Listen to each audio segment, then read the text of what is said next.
Manuela, que link faz da maternidade com a resistência no teu livro? Na realidade, acabou sendo um caminho natural, né? Porque eu tomei primeiro uma decisão, que foi a decisão de não concorrer a deputada federal para poder viver a maternidade da maneira que eu imaginava ser a correta para mim. E isso escandalizou a muitas pessoas. Depois eu não concorri a prefeita de Porto Alegre para poder também me dedicar da maneira que eu acredito ser a correta para mim e para minha filha. E depois que a Laura tinha 2 anos, eu concorri a presidente e depois a vice-presidente do Brasil, com ela pequena, amamentando, e sofri muita violência política com a Laura recém-nascida e viajei o Brasil inteiro, fui acolhida, fui estimulada e me dei conta que a minha existência com a Laura autorizava e era autorizada por outras mulheres com os seus filhos. Então, na realidade, mais do que nunca, eu me dei conta que uma frase, que um lema, que um slogan, né, para usar um termo moderno, que as feministas usavam algumas décadas atrás, que era "meu corpo é político", né, mais do que nunca isso se tornou algo vivo e vibrante na minha vida, né. Quando eu estava com a Laura, eu materializava a existência de muitas outras mulheres que também faziam, que também existem e também eram invisibilizadas na luta política, que eram as mulheres mães, e a ausência de um conjunto de políticas públicas para elas. Como avalia o momento do país e das esquerdas?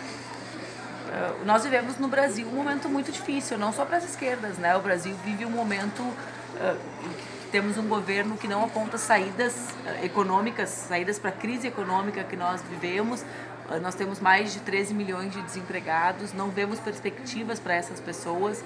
Ao contrário disso, vemos agudizar o desespero dessas pessoas, quer dizer, com medidas que retiram perspectivas de acesso ao sistema de educação pública, de ensino técnico, de ensino superior, de acesso à pesquisa. Vemos o Brasil se tornar cada vez mais dependente quando assistimos o desmonte do sistema de produção científica do Brasil. Não há no mundo perspectiva de desenvolvimento sem produção de conhecimento, sem produção de ciência, né? Nós podemos ver a destruição das reservas naturais, da perspectiva de construção de um modelo de desenvolvimento sustentável para o nosso país.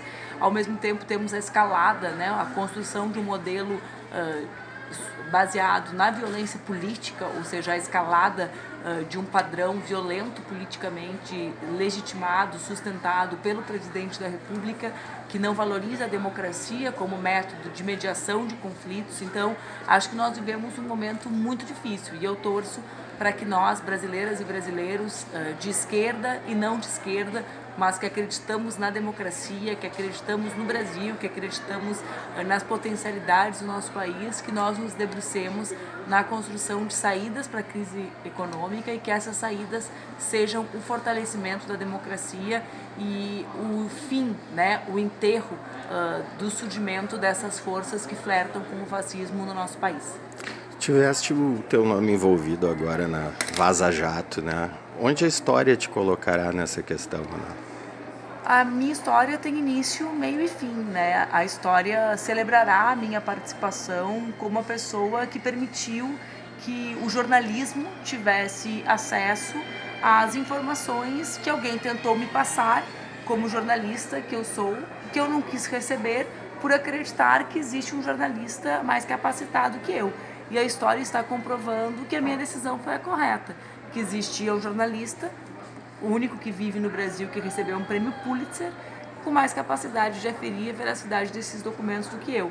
E a história também está comprovando que eu sou a única pessoa que foi envolvida involuntariamente nessa história, que cedeu voluntariamente o seu telefone para a Polícia Federal para aferir que a sua versão da história é a verdadeira. Ou seja, as outras pessoas não confirmam nem a veracidade das mensagens, nem a invasão dos seus telefones, não confirmam absolutamente nada, né? Então, é difícil acreditar nos procuradores. Eles dizem que foram invadidos e não confirmam a invasão. Eles dizem que foram invadidos, mas dizem que as mensagens são falsas.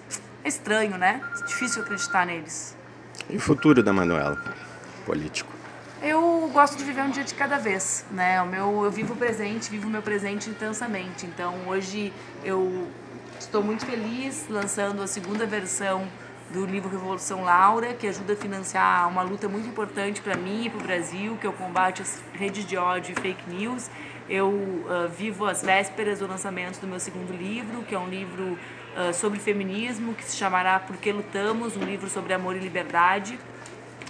Enfim, esse é o meu, digamos, meu presente e meu futuro de curto prazo, né, até o mês de outubro. Então já é bastante, né, já viver o lançamento de um livro, estar lançando o segundo livro, se dedicar a um instituto de combate às redes de ódio e fake news, já é bastante.